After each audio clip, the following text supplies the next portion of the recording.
John Edwards for Griffin's TV alongside head football coach Chad Masters. And Coach, welcome in for the new school year. And the last time you and I had a chance to talk was right after you were named the head coach of the football team. And a lot has happened for you in a very short period of time.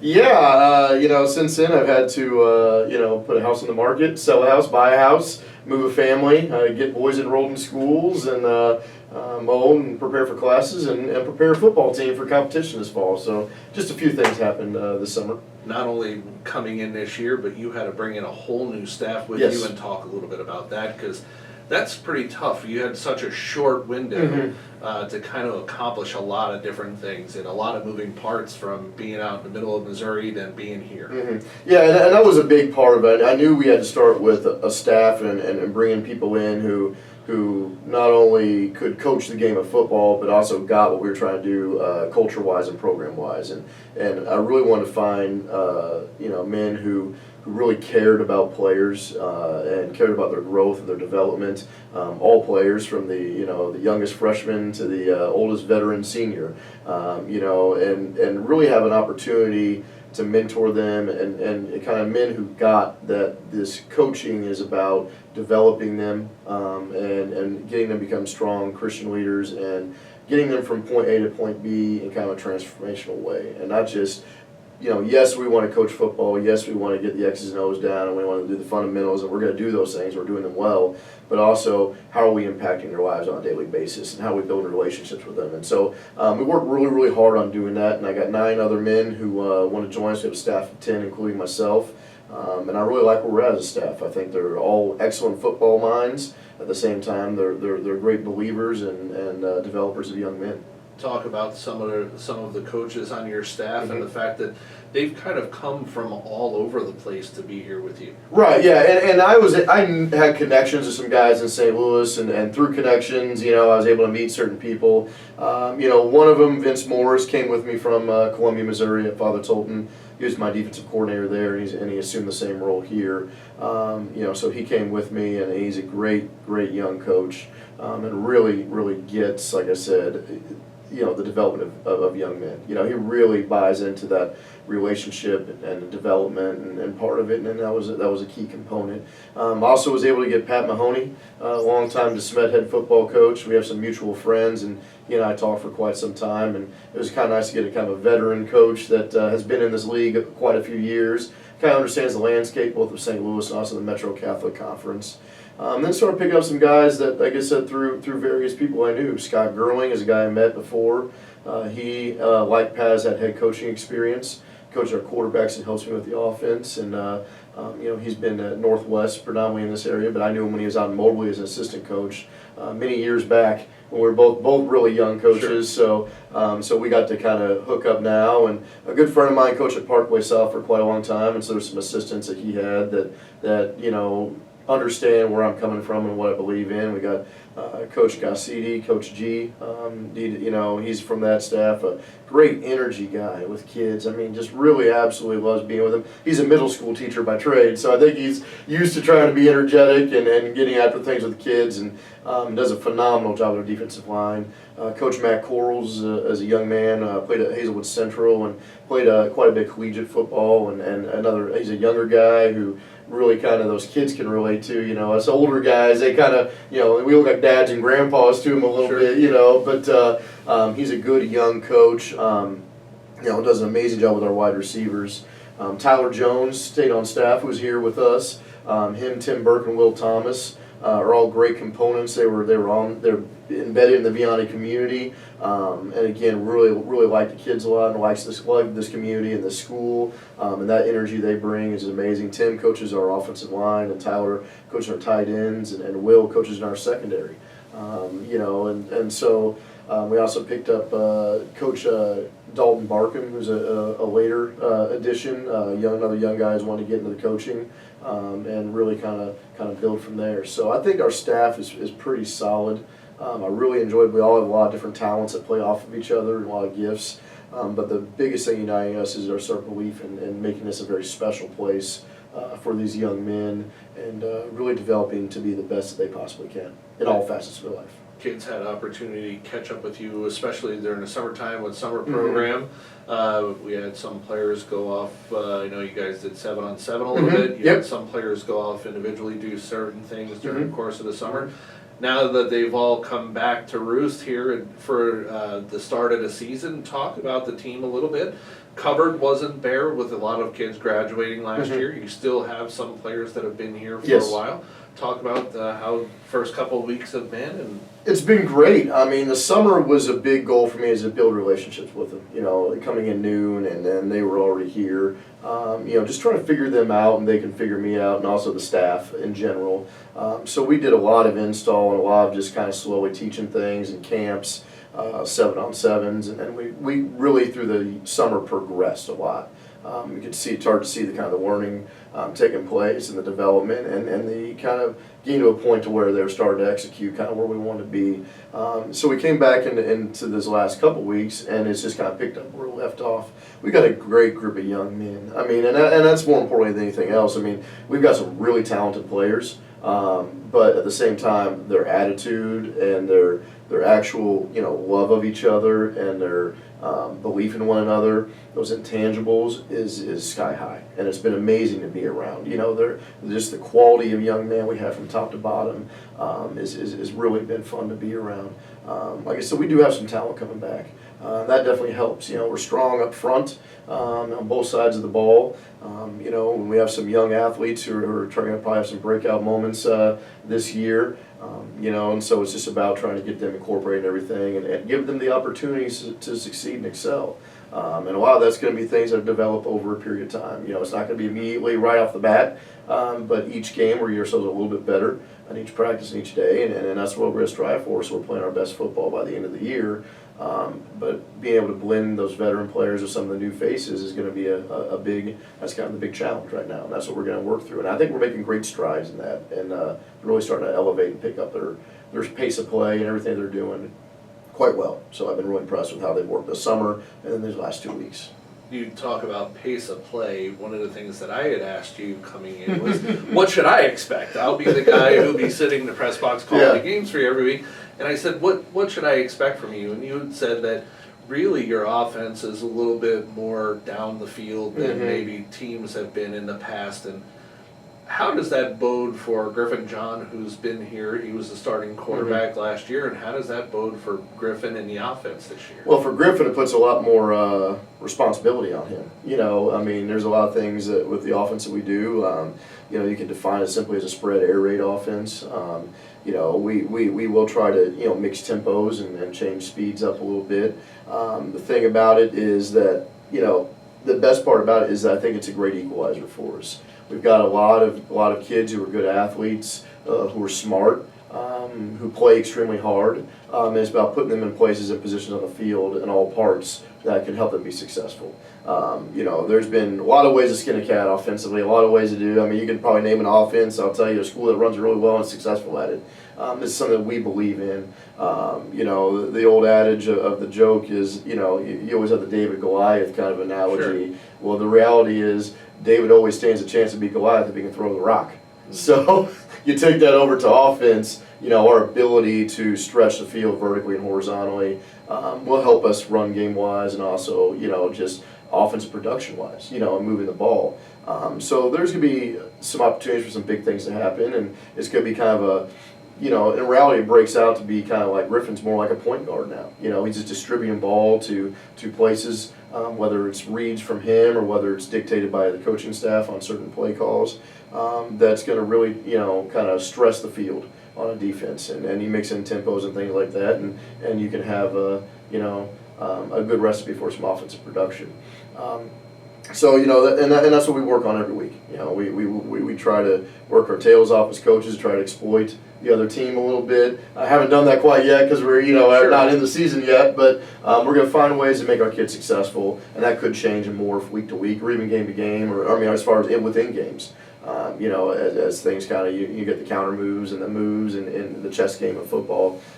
You know, that's all stuff we're going to work on. So for Griffin, you know, he's going to be able to throw the ball, you know, a little bit more than maybe he has. You know, those reins will be pulled off a little bit. But he's also going to be able to, you know, has got to accept a little more responsibility for that. You know, he got to be a little bit smarter on knowing what to do, where to go, you know, what those reads are. And he's done a phenomenal job so far this summer in processing that, and has really kind of accelerated in the last couple of weeks also. They always say the relationship between the coach and the quarterback is the trust factor. Yeah. And how is it, like for you as a new coach coming in and working with Griffin, I'm going to guess you're saying to yourself, listen, I can trust what he's doing with this offense. Yes. And at this point, Griffin's saying, I hope that what he's telling me I can trust. How has that work been for the first couple of weeks?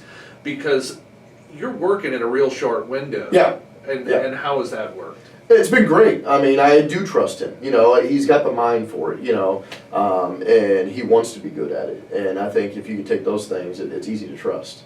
So I do trust him. He's put in a lot of work on it. I think it's a great opportunity for him to kind of, you know, do something a little different than he's done.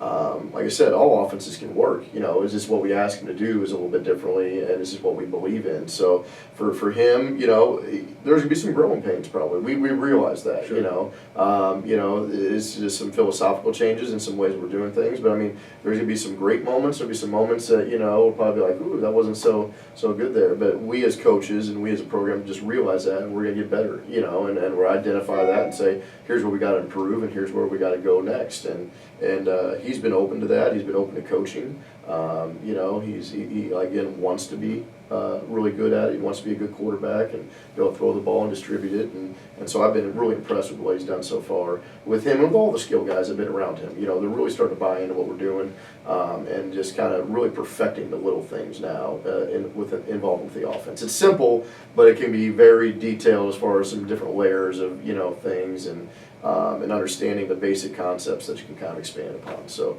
they've all done a great job of that. Offensively, you said you're good up front, you're solid up front. Yeah. But you do have other guys outside of, I mentioned Griffin running the point for you, but you have other guys who can catch the ball as well that maybe didn't see as many passes over the last couple of years based on how the offense was. Yeah, and what they did before was perfectly fine. I mean, we know the results of that. I mean, especially you have some generational players and talent that they had in the backfield. I mean, you know, I always tell people, if someone would say something, I say, guys, I'm not sure I would have not done the same thing, you know. But the thing is, I just have a different philosophy of how to run that, you know. I think you're better when the ball is spread out across a lot of different areas. So we honestly are pretty deep at the receiver. Like, I mean, they may not be the traditional receivers you think of sometimes, but, you know, we're at least 2 deep at every receiving position of kids that can catch and then get positive yards after the catch. You know, obviously your frontliners. I mean, John Vollmer's going to get a big opportunity as a tight end this year,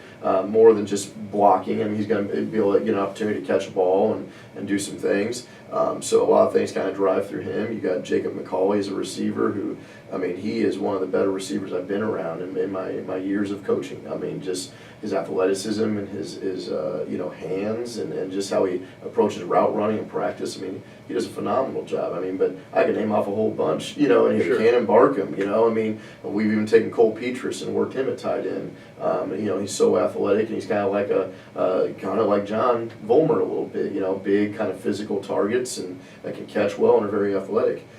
You know, Jake Miller came out this year. He kind of came back out. You know, Tony Heck, Jack Bollinger, you know, Joey Hahn. I mean, these are all Rudy Andrews. I mean, I could name you probably 8, 9 kids that have done a phenomenal job this summer catching a football and you know, getting some yards after the catch. So if they trust the scheme, you know, and they execute it, they're always in a great position to do something well after the ball. So, I mean, and just their ability to catch. You know, do you have enough receiving numbers for all the guys? Yes, I do. Yes, I do. So it actually helps a lot because a lot of those guys will end up having to play some defense for us too. Sure. You know, Joey Lyon's another kid. You know, between our tight end spots deep with Vollmer at Lyon, who Lyon stepped in for Vollmer a lot when he was hurt last year, and you know, with the addition of Petrus, you know, that's a pretty solid group right there, you know, and all three of them can play or start at that position. So, but all three also play on the defensive side of the ball. So, you know, we got to be smart about our rotations and where we can get kids rest on the field to help them be good. So, but I mean, really honestly, across the board, receiver-wise, I've been pleased with the production of those guys. You know, Coach Corals did a great job with them during the summer, and just with the work of Coach Gerling and myself, you know, I think we really kind of have developed that group to be pretty solid. Defensively, talk a little bit about the defense, because as good as an offense can be, your defense has to be just as good, if not better sometimes. Yeah. It's going to be tough in the MCC for this defense. Right. Talk a little bit about what you've seen so far. Well, again, I think our strength lies up front, you know, on the defensive line and in the front six, you know, so to say, you know. With the two defensive ends of Volmert and Petrus, I mean, those guys played last year, and Petrus came on at the end of the last season. He has picked up right where he left off, you know. It's fun to watch him. I mean, it's fun to try to block him, you know, like in practice, you know, for if he's running against our, say, we switch him over there and go against our, you know, or will be our starting offensive line, you know, he wrecks some havoc, you know, but it's good, you know. I mean, we feel if we can stop him and neutralize him, you know, he's as good as what a lot of schools are going to face. So Petrus and Volmert, you know, and then we got some guys kind of by committee on the inside, but they're all big and physical, and, you know, they can clog up the middle. Drew Bishop has really come on as a linebacker. You know, he played on the offensive line last year quite a bit, but this year he stepped in and really built himself up to be a really quality linebacker, and he's done a great job being a sideline-to-sideline kid. And you add in Henry Bollinger and Joey Lyon to that group. You know, we've got some talented linebackers. Secondary's the area we've been trying to develop, you know. Graduated or a lot left, you know. That was in the secondary from the last year's team. And so we're having to build that position group up. And so far, so good. You know, I mean, they're understanding some things coverage-wise. You know, the biggest thing I've noticed about our defense is they're playing fast, you know. So you're going to erase a lot of mistakes when you play fast. And that culture is there with them that they're going to play that way. And so they get to the football really well. And so, like I said, defensively, you can erase mistakes if you play that way. And so I'm excited to see them do that against others, you know, to see what they, you know, how they can do that. The defensive staff's done a great job of mixing coverages and blitzes and, you know, base defense, and they've done a really excellent job getting those kids to understand what they're trying to do. So they're not thinking about it, you know, they're actually reacting and playing, and I think that group has done an awesome job. You know, Coach Morris, Coach Mahoney in there has done a great job given his expertise. You know, so that part's been really exciting to see. So I think defensively, I think we'll be okay. You know, I mean, again, we haven't got into the MCC yet. We haven't, you know, but we're gonna get tested right off the bat next week. You know, and it'd be a great opportunity for us to see where we're at and what we got to improve. Finally, before we let you go on the offense and defense, we'll talk about special teams. We have a young special teams unit, I remember from last year. How have they progressed over the summer for you? Because we saw last year special teams played a part in a few key victories for us. The SMEC game at the SMET. Talk about special teams. Good. You know, Coach Mahoney's heading that up for me, so that's one of the things he's taking care of is getting our special teams going. So with all his years of you know, experience, it's great to get a mind like that, kind of focused on that area. So you know, I've been impressed with how athletic we can be on special teams. You always get that fine line of how many starters you leave on there, how many times the young guys you get in. But we've got a good core group of kids that can run and are athletic enough to kind of, you know, whether make tackles or to block and things like that. And we've been working on different kinds of punt teams. And, you know, I know last year they did a lot of kind of offense on the field, you know, a lot of that with Kyron back there. But you know, we've got some variation in what we're doing on all our special teams, so it's not just so predictable. And they're executing very well on it. You know, I mean, we've been working it quite a bit the last week and a half, you know, or so. I guess the last 2 weeks, and should have everything ready to go on that Friday down in Fayetteville. It's almost kind of a shame we don't get a chance to work on that in the Jamboree a little bit, you know. But you know, that no one wants to play special teams in the Jamboree, I guess. But so far, I've been pretty impressed. You know, it'll be an opportunity. We got some young kids I think we can get in there that can really help us also supplement what's already there. But our coverage teams, I've been impressed with their ability to get downfield and just run and get in on some tackles and make some stops there. So, and our kicker's been doing pretty good. You know, I know Copeland's leg looks really good right now. We're really strong. You know, and so I've been real impressed with the work he's done both in kickoff, PAT field goal, and also even the punt game. So we're asking him to try to carry a little more there too. So he's done a nice job responding. You get Jamboree tomorrow night Yes. over at Eureka. Talk a little bit about some of the teams you'll see at Jamboree tomorrow. We'll see Eureka, Rockwood Summit, and Fort Zumwalt South. So all quality programs, all well coached. For us, it's just a great opportunity to kind of just evaluate certain things we're looking at. Whether it's running the ball. It's sometimes you can fool yourself in your practices. Sometimes if no matter how good your scout team or attack team is, it's never going to be quite the quality that you might face on a varsity Friday night. So it's an opportunity for us to just kind of be simple and do things and just try to see what we can do against somebody else. I always look for what kind of players show up and are able to make plays in that kind of environment. At the same time of getting everybody an opportunity and get some film on them and be able to see what we do against another varsity level team to at least allow us the next week to address some holes that we identify or some areas we need to improve at. But really take it as a learning tool and a teaching tool. So we're going to get great work by those three schools. We're looking forward to it. We're looking forward to helping them get better too. That's part of what it is also. It's not just about us. It's helping them. And then just kind of take an opportunity to see where we need to go to get ready for week one. And that's kind of the goal of tomorrow night. Week one comes pretty quick, doesn't it? Next week. Yeah, I know. So, Coach, I appreciate a few minutes. Appreciate it too, man. I look forward to seeing you on the field, on the sideline with the group of young men that you'll have this year. And we always wish you the best of luck, and we'll try to chat with you every week. Okay. I'll try to come up with something next week for you that isn't football related. How about Awesome. I love football, but I like a lot of other things too. So I'd love to talk about anything you want to talk about. Head coach Chad Masters from the football team here joins us, and we'll chat with him again next week.